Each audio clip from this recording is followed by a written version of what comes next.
தற்போதைய அண்மை செய்தி. திருவாரூர் மாவட்டம் நீடாமங்கலம் அருகே உள்ள நெல் கொள்முதல் நிலையத்தில் மத்திய குழுவினர் ஆய்வு செய்து வருகின்றனர். இது தொடர்பான கூடுதல் தகவல்களை தருவதற்காக நமது செய்தியாளர் முத்துக்குமார் இணைப்பில் இருக்கிறார். வணக்கம் முத்துக்குமார், களத்தில் இருக்கீங்க, உங்க விரிவான தகவல்களை சொல்லுங்க. வணக்கம் ரதியா.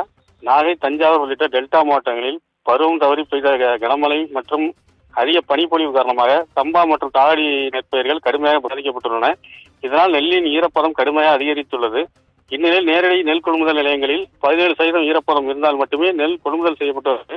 இந்த ஈரப்பதத்தை 17%இருந்து உயர்த்தி 22% உயர்த்த வேண்டும் என டெல்டா மாவட்ட விவசாயிகள் தொடர்ந்து கோரிக்கை வைத்தனர்.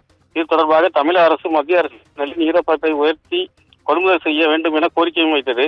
அதன் தொடர்ச்சியாக நெல்லின் ஈரப்பதம் 22% உயர்த்துவது தொடர்பாக ஒன்றிய அரசின் சேமிப்பு மற்றும் ஆய்வு உதவி இயக்குநர்கள் நவீன், பிரீத்தி மற்றும் தொழில்நுட்ப அதிகாரிகள் அபிஷேக், ராகுல் ஆகிய 4 பேர் கொண்ட ஒன்றிய குழுவினர் தமிழ்நாடு நுகர்பொருள் வாணிப கழக இயக்குனர் அண்ணாதுரை, தரக்கட்டுப்பாட்டு அதிகாரி அன்புராஜா, மாவட்ட ஆட்சித்தலைவர் சாருசி தலைமையில் திருவாரூர் மாவட்டம் நீடாமங்கலம் அருகே பூவானத்தம் பகுதியில் நேரடி நெல் கொள்முதல் நிலையங்களில் ஆய்வு செய்தனர். அந்த காட்சிகளும் பார்த்துட்டு இருக்கோம்.